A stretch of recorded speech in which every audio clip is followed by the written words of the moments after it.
Bienvenue dans Actu Sport sur Afro Info 243. Un nouveau rebondissement dans les dossiers Meshak Elia et le part de la RDC vont se passer du service de Meshak Elia pour la double confrontation RDC-Maroc comptant pour les barrages de la Coupe du Monde Qatar 2022. Contrairement à cette dernière déclaration dans un live, Meshak Elia ne sera pas de la partie en mars pour aider ses compatriotes congolais à se qualifier pour la Coupe du Monde Qatar 2022. Son dossier est loin d'être terminé au tribunal arbitral du sport. Tout savoir sur ces dossiers, qu'est-ce qui se passe réellement? Vous aurez des éléments de réponse dans cette émission. Mesdames et messieurs, restez avec nous.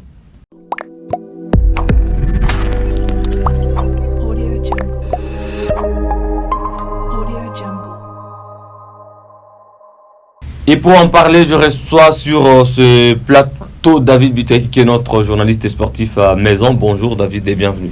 Bonjour Jocelyn, Angui et bonjour à tous les téléspectateurs de Afro Info 243. Voilà, dans une sortie médiatique, c'était d'ailleurs une conférence de presse, le ministre des Sports congolais, Serge Kondé, a fixé l'opinion sur le cas Meshak Elia. Il a même évoqué, en tout cas, une situation ou une ingérence politique. Il faut dire que le ministre Serge Kondé a qualifié cette affaire de politique et non sportive, car Meshak Elia a demandé l'asile politique au niveau de la Suisse et d'ailleurs sa famille est en Suisse pour les mêmes raisons, selon les dires du ministre des Sports. Il a même confirmé que Meshak Elia ne sera pas là lors de la double confrontation qui opposera lors de la double confrontation République démocratique du Congo, Maroc. Ce sont les mêmes raisons. Cette affaire qui oppose les tout-puissants Mazembe et les Young Boys de Berne. Mazembe qui estime que son joueur avait été transféré de façon litigieuse à Young Boys, lui qui était en essai au niveau d'Anderlecht au niveau de la Belgique. Donc Meshak Elia, dans un live Facebook, avait estimé qu'il était prêt à rejoindre l'équipe nationale et qu'il fera tout pour que son retour soit effectif. Mais voilà, les temps courent, les temps passent et on ne saura pas avoir Meshak Elia au mois de mars prochain, même si ça reste un renfort de taille. D'ailleurs, pour précision, Meshak Elia est revenu de blessure, lui qui était absent, qui était éloigné de terrain des 4 semaines. Il a repris avec son équipe, le Young Boys de Berne qui s'est imposé ces week-ends 3-1 devant la formation du FC Sion, et Meshak Elia a marqué pour son retour avec son club un joueur important qui ne sera malheureusement pas là lors de ces 2 matchs entre la République démocratique du Congo et le Maroc. C'est vraiment un coup dur. Voilà, il y a déjà le tout-puissant Mazembe qui s'était prononcé à ce sujet et qui estimait que c'est pas en tout cas lui qui a bloqué, mais pourquoi ça traîne, pourquoi jusqu'à présent le TAS n'a pas encore tranché? Il faut dire que c'est un dossier complexe. Le TAS avait d'abord tranché et Mazembe avait estimé que la somme n'était pas colossale. C'était les mêmes cas avec Ben Malango qui avait été transféré au Raja Casablanca. C'est presque les mêmes magouilles. Et donc Mazembe veut plus, veut beaucoup. Et on ne saura pas incriminer Mazembe parce qu'en principe Meshak était un joueur de Mazembe et Mazembe doit engranger de bénéfices sur ses joueurs.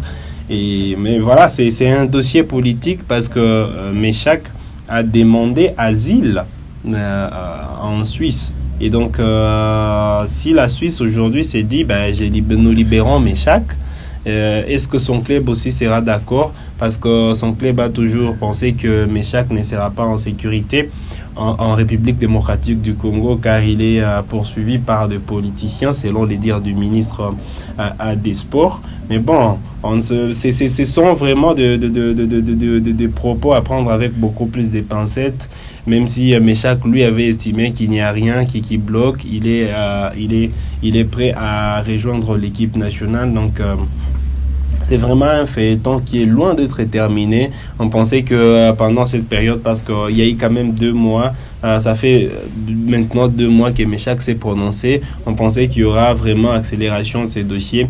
Mais pour l'instant, ça bâcle et Meshack ne sera pas là au mois de mars avec l'effectif de Léopard. Et c'est vrai qu'il y a beaucoup d'attaquants congolais qui sont actuellement en forme, mais qui sont en train de se démarquer, comme Pricta Sombalonga, Cédric Bakambu, même qui n'a pas encore sa place de titulaire à Marseille, et bien d'autres comme Demersi Mbokano, encore Ben Malango, Jackson Mouleka. Mais on a un problème au niveau des ailes, parce que on a moins d'ailiers qui sont en forme. Tous ces joueurs que je venais d'évoquer sont des avant-centres de carrière. Est-ce qu'on saura en tout cas couvrir cet espace, parce qu'il y a aussi Silas Katompa qui est blessé et qui ne sera pas là également en mars. Quels seraient les plans de Hector Cooper pour que tout se passe bien comme prévu?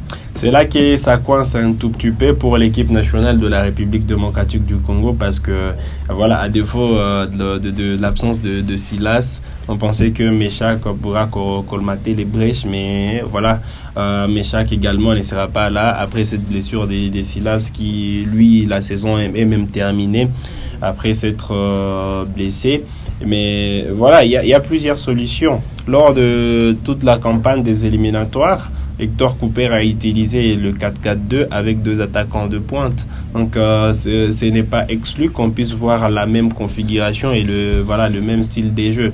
Donc, le 4-4-2 pourrait être une opération pour Cooper, d'autant plus qu'on sait qu'au milieu du terrain, il y a vraiment des arguments à faire valoir avec aujourd'hui Edo Kayembe, Samuel Bastien, Théo Bongonda ou encore Gaël Kakuta ou encore Niskan Skebano. Donc le 4-4-2 n'est pas vraiment à exclure pour ces 2 matchs parce que Cooper, on le sait, il a toujours misé sur la continuité. Je pense qu'on en parlait même dans nos précédentes productions. Et voilà, donc à défaut d'avoir tous ces ailiers, mais voilà, on peut passer en 4-4-2, mais si on reste en 4-3-3, il y a bien de jeunes joueurs qui peuvent être appelés en équipe nationale, à l'instar de Jonathan Okita, lui aussi qui a été appelé autrefois lors des éliminatoires. Il y a André Boukia actuellement avec la formation d'Arouca en Portugal.